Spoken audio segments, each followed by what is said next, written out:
I've held off long enough. Let's get to our interview here with Braden Gall, Athlon Sports, 440 Sports, ESPN national radio host, one of the busiest guys in college football. Let's kick it over to our interview.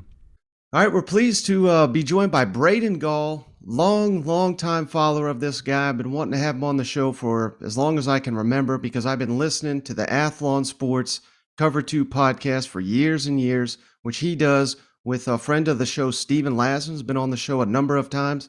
And Braden, I joke, but not really. You're like the busiest man in sports media. You own your own business, 440 Sports, which has an outstanding SEC podcast, The Fringe Element. You're an ESPN radio national host. How many hours a week you working there, my man? Less now that it's not football season, but during the football season, it's 7 days a week. There's no question about that. Yeah, no doubt. And I forgot. Don't forget to give Braden a follow at Braden Gall on the Twitter machine. But I cannot thank you enough for joining the show and giving me a little bit of your time here. Yeah, not a problem, man. Happy to be here. Love what you guys have been doing for a while, and kind of upset a little bit that Steven's been on the show before me.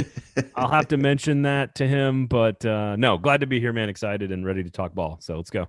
Absolutely. And then, man, add another one to the list. You also write articles, and that's, the main reason I wanted to have you on, because one of your recent articles here on BetMGM, 4 teams that can win the next national championship, in your opinion. And I love the fact that 3 of them are from the SEC, so that's going to be good for you and I. Alabama, Georgia, Texas A&M, and Ohio State.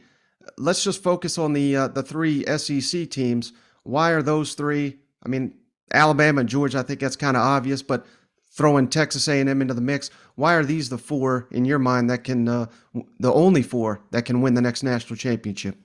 Well, I think we've learned in modern college football, excuse me, I'm choked up about this. I think we've learned in modern college football that, you have to have a certain level of athlete to win a college football national championship. And it's not just like your top 5% or 10% or 30%. Like you need 60, 70% of your roster needs to be blue chippers. They need to be 4- and 5-star players.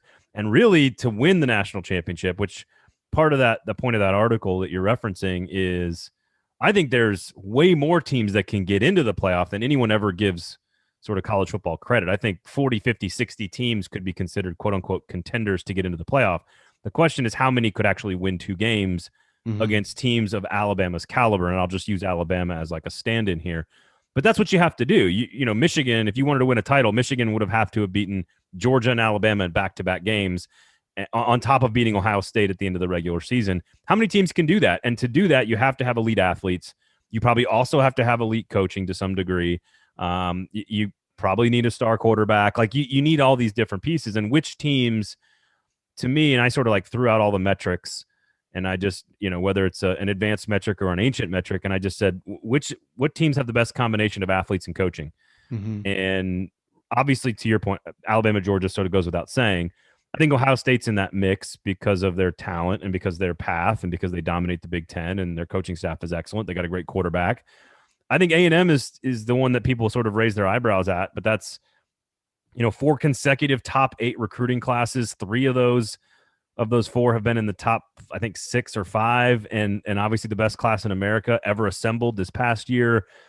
We've seen Jimbo Fisher win a championship with a young, highly touted quarterback surrounded by an extraordinarily talented roster. I don't think I'm picking them to beat Alabama, win the division, but we just saw A&M 2 years ago go 11-1 and almost get into the playoff as the number 5 rated team in America at the end of the year. Could they be the 4th rated team and be 11-1, not even win the division and get in? Absolutely. And once you're in, then it takes a certain level of athlete to win 2 games. And I think A&M is the only other team outside of Bama, Georgia, and Ohio State that I think can do that. I don't think, you look around college football and you go, who else has the actual athletes that those 4 teams have? And, Clemson's not even on in that conversation right now. They're close, but they're not in 2022. And no reservations whatsoever that Jimbo, has what it takes to do that. I mean, I know he won a national championship at Florida State, and like you said, they had a hell of a year 2 seasons ago, but it's kind of hard for me to look at last season and not think that was now, there's circumstances, of course, but losing to both the Mississippi schools, that LSU game was inexcusable. Arkansas. I mean, losses are starting to mount that shouldn't be there for the Aggies. College football is a funny game. The LSU one, you're completely right on. But at that point, the expectations in the season is, I don't want to say it's over, but like everything they wanted was already sort of lost at that point. First of all, you had the greatest Ole Miss team in the history of regular season Ole Miss football. So it's the best Ole Miss team ever. So you have to sort of kind of point to that. And I think the circumstances should not be overlooked, that you lose your starting quarterback 2 passes into week 2, and he never comes back and plays a game. And with all due respect to Zach Calzada and that one amazing night in College Station against Alabama, he really wasn't all that good. And I don't know why people think he's going to be a savior at Auburn. Frankly, I don't understand that. I think he's a average to below average, backup SEC quarterback. So I think, that sort of took the wind out of their sails. Some of there's no question it's a fair, critique of Jimbo's, but again, 5th in the nation 2 years ago, clearly recruiting at a level that only Alabama and Georgia can really claim that they're on the same level with them. And we've seen him win a national title before. Like, I don't know how long he stays at A&M. I don't know how hard it is to work for him or play for him. I don't know if he needs to evolve the offense eventually and maybe run some form of tempo. But at the end of the day, it's hard to look at that roster and that coaching staff and not be like, yeah, they have all the things you need to do it, because they've got better players than, out of 131 schools, they probably have better athletes than almost all of them, with the possible exception of Alabama. And even then, I think you could argue 1 to 85, A&M is just as good as Bama, if not better. The difference being Bryce Young at the number 1 slot there, right, probably being significantly better than anything A&M's got. Now, it would take a dream scenario, and unfortunately probably some injuries to some of the top contenders, but let me just throw a perfect season. One of these 3 teams has the perfect season. Which would surprise you the least that they make and maybe even win the SEC next season? Arkansas, Mississippi State, or Kentucky? Which, I'm not drinking drugs here, but I'm trying to give these fans some hope here. If one of them was to just, have this miracle season like Mississippi State almost had in 2014, which one of those do you think most realistic? Arkansas, Mississippi State, or Kentucky? It would not be Mississippi State. I could put that one at the bottom. I really like the Arkansas makeup, the coaching staff, KJ Jefferson being back. They're gonna have to replace Treylon Burks, of course. But I feel like they, that is a really intriguing team. But that schedule is so insanely hard. Even a non-conference game against Cincinnati is going to be hard at home to start the year. Mm-hmm. Kentucky, I have to refresh myself on their crossover opponents, but part of the reason I picked them to finish second last year and to have 10 wins was because of their crossover games and how their schedule set up so nicely. They got LSU and Florida at home in what we thought was going to be down years. Now they also have to replace 2 coordinators essentially, with Liam Cohen and John Summerall leaving. So those are 2 really big losses for Mark Stoops, but stability, continuity, it's between Arkansas and Kentucky. I mean, the answer is 0. The answer is none, unless we start hammering bourbon and drinking drugs, as you said. Which I do both those, just so you know. Okay, well, I try to sip. It depends on how good the bourbon is. If it's bad bourbon, then I'm gonna hammer it. If it's the good bourbon, I might take it slower. Kentucky, it's interesting because they're gonna get Georgia at home. And if you can just beat, it's almost like the A&M thing. If you can just beat the one team that's dominating your division, you've got a chance to win the division. Now, they have not really done that ever, even though they've been close a couple of times. So Kentucky, you could argue the case for Kentucky is the path. They can win the East a little easier than, jumping over Ole Miss and Alabama and A&M is a lot to clear if you're Arkansas. So maybe the answer is Kentucky, even though I think Arkansas might be the better overall team. But those are both probably preseason top 25 teams, so they're both pretty good. Mm-hmm. Now, which program do you got more confidence in that this coach can lead the fans to the expectations? And maybe these 2 programs, the fan expectations are a little too rich, but I'm talking Shane Beamer at South Carolina, Josh Heupel at Tennessee. Not necessarily next season, but just, the future of those programs under those leaders. I know that's kind of a convoluted question there, but which one you got more confidence in to maybe kind of reach those vast expectations those fans have? I mean, the short answer is Josh Heupel. my real answer is I don't think either will get to where they are supposed to be.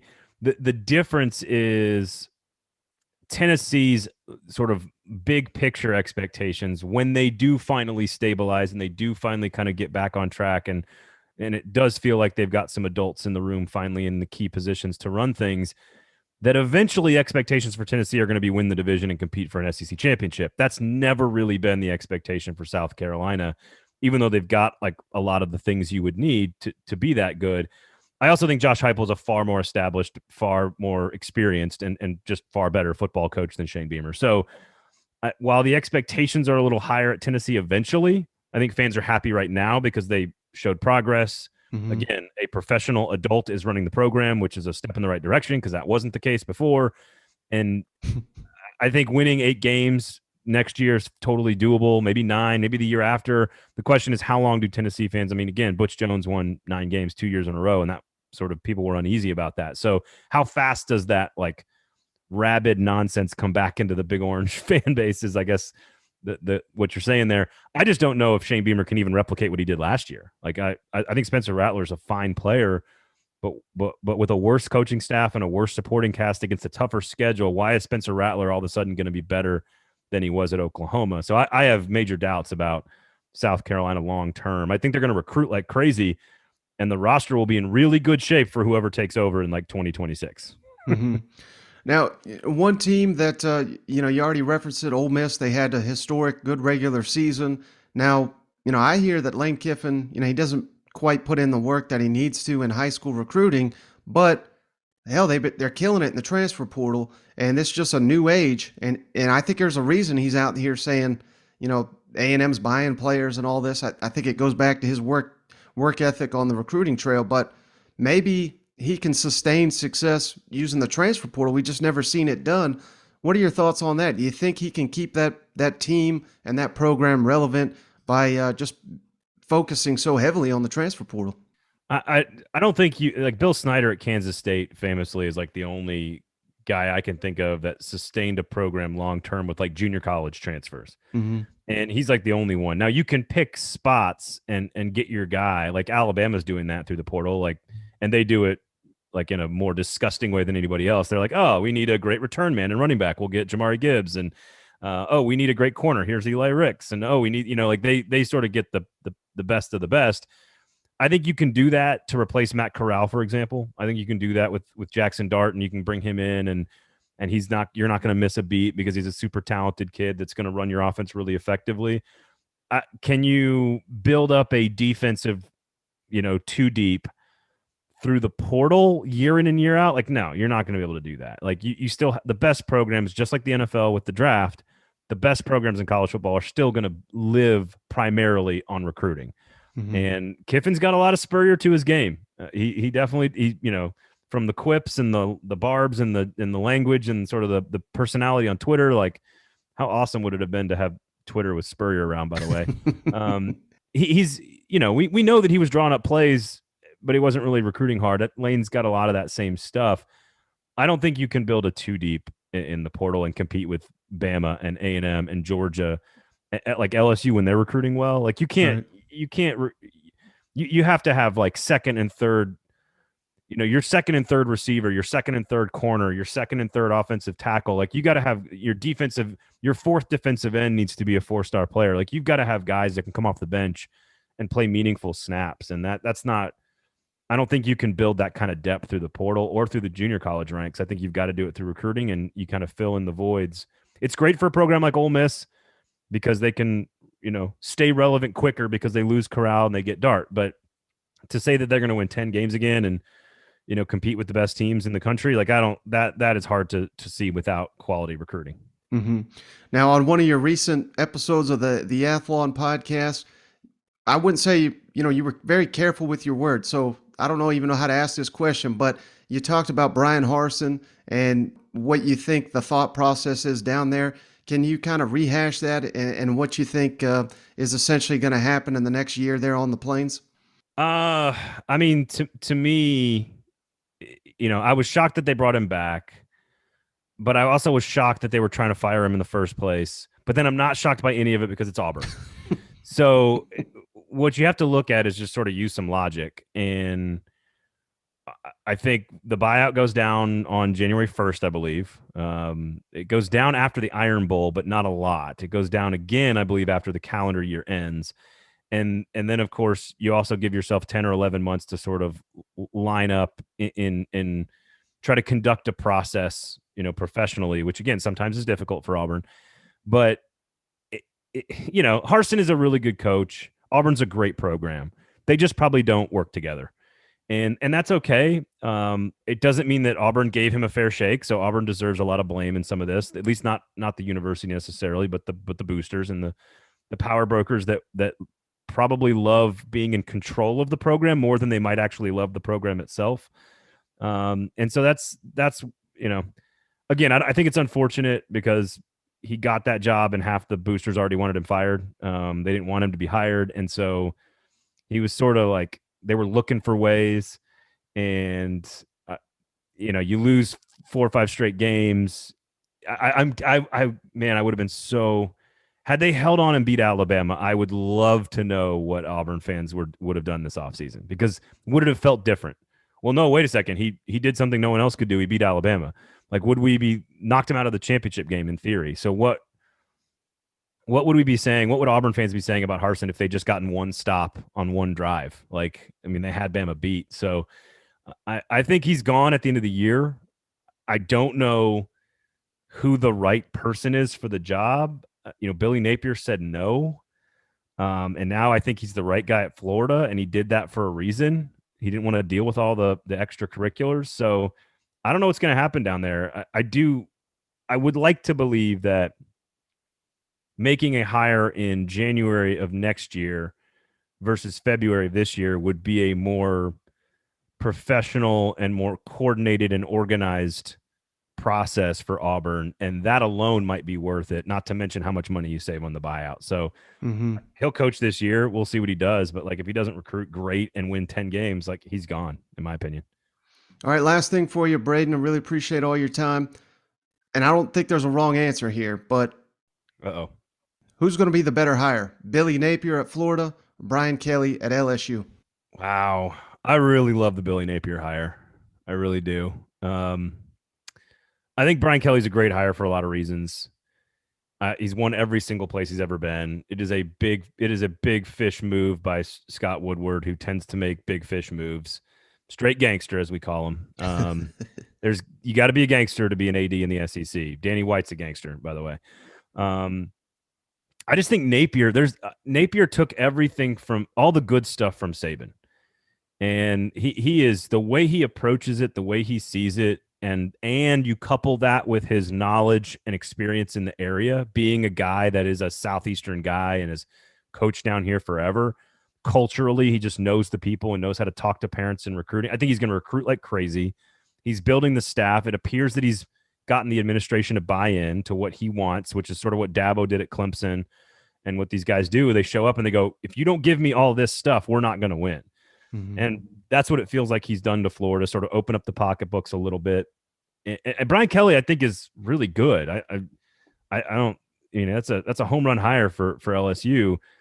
I just think there's some Kirby Smart type of upside with Billy Napier, and I'm not sure I would like with Brian Kelly. It's like, I need to see the recruiting, and if he can recruit, then they're going to win. LSU will be fine.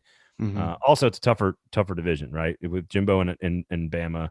So that's a tough question. Maybe I'm partial to Billy Napier, but Brian Kelly's a great hire too. Okay, I really appreciate you, Braden. Give him a follow at Braden Gall on Twitter. Owner of 440 Sports. He's got about 24 podcasts on there. I don't know how he's got the time to do all that. Athlon Sports, Cover 2 podcast, ESPN national radio host. Braden, thank you so much. I really appreciate it. Yeah, man. Always a pleasure. Anytime. All right, so just want to say thanks again to Braden for joining the show. First time on the show. And, of course, his partner there on the Athlon Sports podcast, Steven Lazen, who's been on the show a number of times. Now we've had the duo on the show. Maybe sometime we'll get them both on the show. That'd be pretty cool. But, really appreciative of Braden giving me that time. Like I said, I wanted to have him on the show for a long, long time, and I don't think he disappointed there.